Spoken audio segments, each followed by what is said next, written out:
Hey guys, how's it going? I hope you guys are having a good day. I'm Nick Cooling, and today is my first official Stephen King Sunday movie review.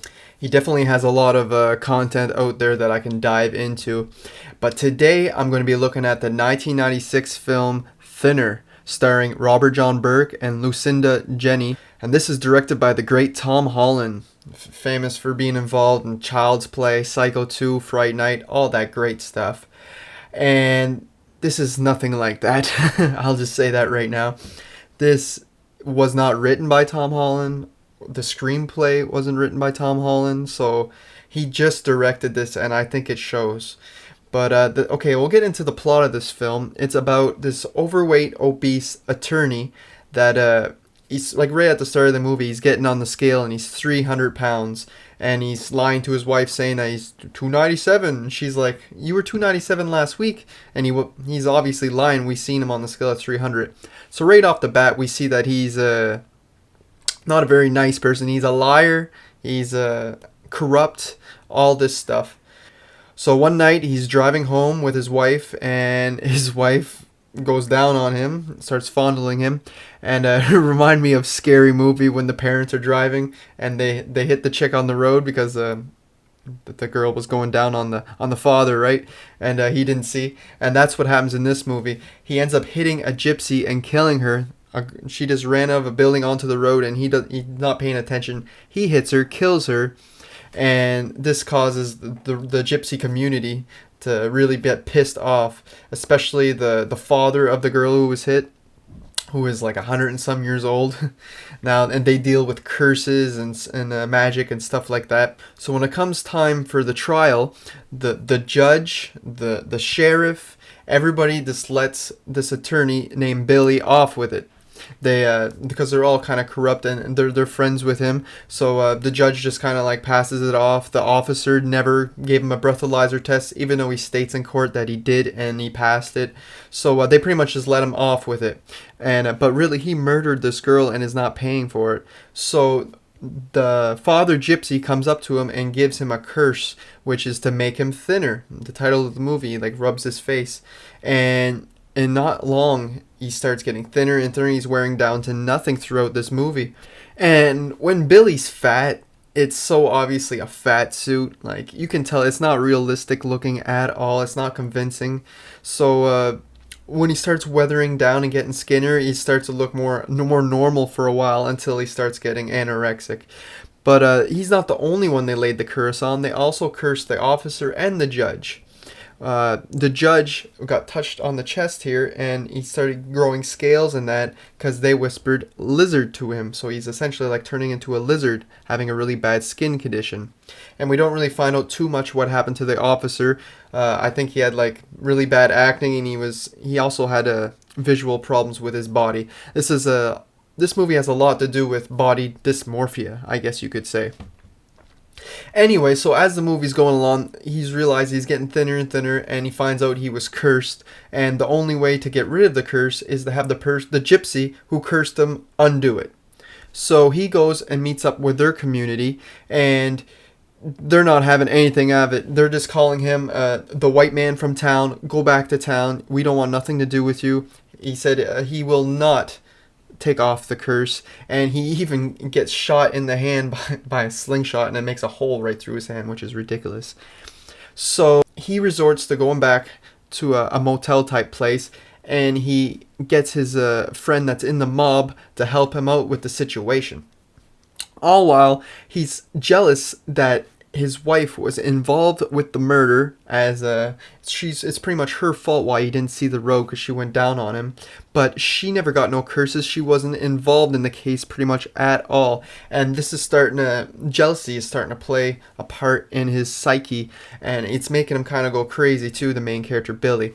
His wife is Heidi, and he also suspects Heidi of sleeping around with him on his doctor, because his doctor's showing up at his house when he's not there and that, and he finds that awfully strange. So with the help of the mobster, they head on over to the community of gypsies, shoot up a few of them, cause a ruckus, and eventually the movie plays out to where the head gypsy doesn't want no more trouble. He's fed up of his family members dying and such, so he promises to undo the curse as long as he gives it to someone else. He like drips blood into a strawberry pie and tells them, "You give that, make someone else eat it soon, and his curse will be lifted, and the person that eats it will die a miserable but quick death."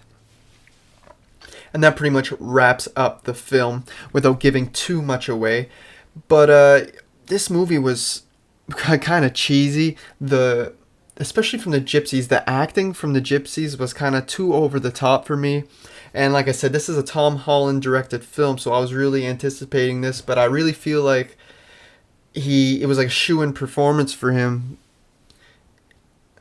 I really feel like he never really got to do what he does best, since he wasn't involved with the writing or anything. He pretty much just took what he had for the notes and put it on the screen, and it kind of shows.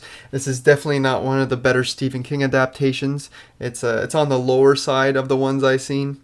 It's not really scary visually at all, because the man's is getting thinner, and it doesn't get to the point where it's like disgusting to look at him or anything. Not for me anyway. So I feel like in this type of body horror type movie, it would have been best for someone like David Cronenberg to step into this directing role, because he would have killed it. He's the best, the master, I would say, at body horror. So he would have been perfect for this. But Tom Holland is a great director. It's just not so much in this film.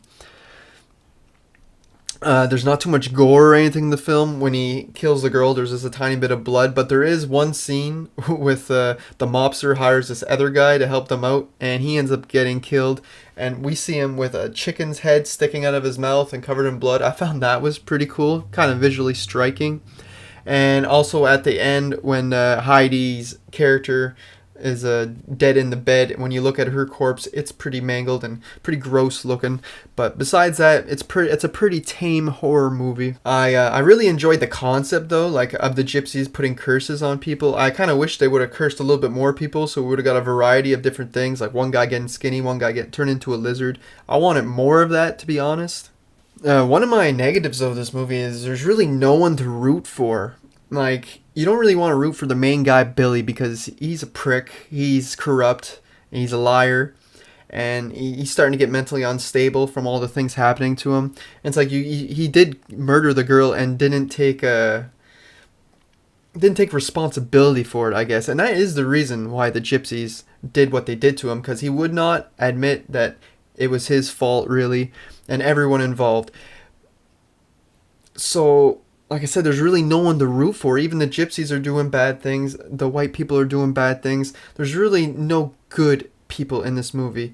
Perhaps the doctor was good, but we're not sure. He could have been running around with the main guy's wife.